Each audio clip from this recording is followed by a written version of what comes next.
We're interviewing Dr. Lynn Dickens, and Dr. Dickens, can you tell us how you were introduced to John Palmer? Well, I met John Palmer indirectly through a mutual friend of ours, Michael Reaper, who was my decorator. And we were working on my house, and he borrowed some art from John. Extreme support of John throughout his career. And I said, well, I really do like his art. I'd like to have it in my house. And that he wanted to do my house like a John Palmer painting and do the walls kind of a muddy color and put the bright colors on it. She has a tremendous number of art pieces. I had him come and do some pieces just for my house. Without meeting him, he then asked me to write the foreword to his first book. She's written the foreword to 3 of his books. I have been collecting him ever since. I may have the most different pieces of John Palmer art over the years of anybody. Lynn is a very spiritual person. She introduced us to Geshe-la, the Tibetan monk. Could you tell me about a few of your favorite pieces? Well, I have several that I like, and I can't ever decide which one I like the most. One of my favorite pieces, I guess, is in my office. It was a founding collector's piece that I have behind my desk. Spoke with John and helped him become more enthusiastic about meditation and trying to slow the wheels of the world down. Did sort of like an etching off of the original founder's wall and incorporated that into the piece itself, and it just has my name, but it's in the painting. Her heart, she is an artist. I also have a set of 3 in my house behind my kitchen table. She's an art addict, I would say. Don't even look like pieces that I've seen him ever do before, and they were framed in these little gold relief frames. There are 3 pieces, and I understand there was a 4th, but I missed out on it. She loves to come to open studios. She loves to come to all events. They look pretty good by themselves. You wouldn't know there was a 4th, and that's one of my favorites. It's very different. John and I, we owe the world to her. We want to be 100% sure that we are honoring every member of that group. Okay, I'm Christopher Brown. I'm one of the Satori collectors of John Palmer's work. Because of what they allow us to do. For me, being a John Palmer collector means being part of a community that celebrates being your best self. And just to really put their name in lights, as if in the DVD we're putting together. He really inspires us to be the best we can be in our own unique selves, and John's work is a reminder of that for me every day. So that for me, that's what it means to be a John Palmer collector. He's known for staying in contact with his collectors by sending them mail. Every week. In your experience from traveling with him, what do you believe is his motivation for him? Number 1, these are his friends. These people that have supported him for so long. Well, first of all, when he's overseas, he always sends us a postcard, which is such a nice touch and so personal. It's just nice to be acknowledged, and it's also nice to keep up with the news of what's going on. Texting me constantly. John and I had talked about, I said I've always wanted to go to Greece, and I said a long time ago I'd seen a coffee table book about cats. Oh, it's great. I get little cards and letters from John all the time, and I've saved every one of them. I have my little box of stuff. And so I got a lot of texts with some cats, and my kids have had a great time with that. Has John sent you any more pictures of the cats? They're more than his friends. His collectors are like his family. And so when he's sending them postcards or letters, it's real hilarious. And he'll call occasionally. John is the most accessible artist I've ever known at this level. It makes a trip so much more special because we have correspondence with him when we're there. Of course, I make postcards and send them, handmade postcards. Says funny things. He puts funny stickers on them.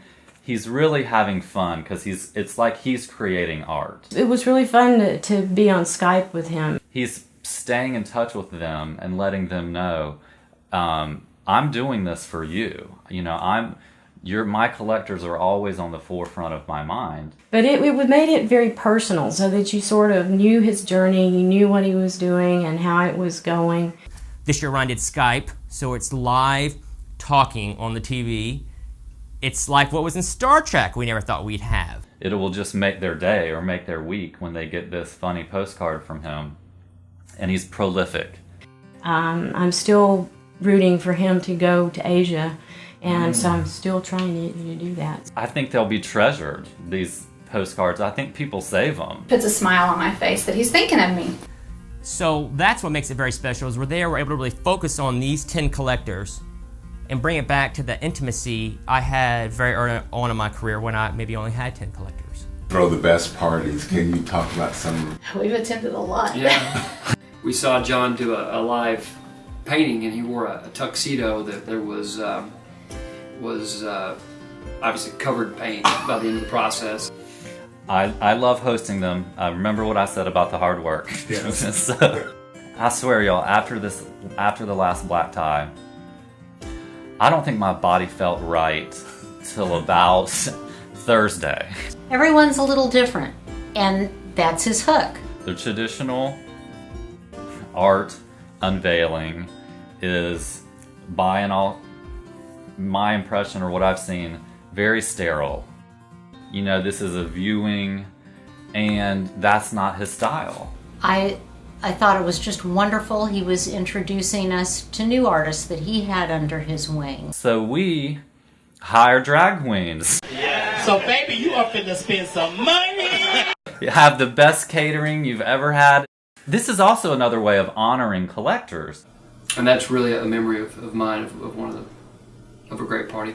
We love you if you collect on that night, but you don't have to. And really try to make it a night or an occasion they won't ever forget. And you also got on stage that night and danced. Yeah, with, but I wasn't going to talk about that. Well, in the beginning, all of John's parties happened during major floods. It was almost like if it didn't flood, that it wasn't a night he should have had a party. It's nice getting to visit. You know, it makes it easy to have people come over, bring some of your own friends, and introduce them to what he's doing, and then he's got more collectors. I even got my ex-husband to let go and buy a couple of paintings, so that was even more important. So you have no idea how hard that was. What role do you play as John's husband with relationship to his collectors? Number one, I get the collectors to the party, okay?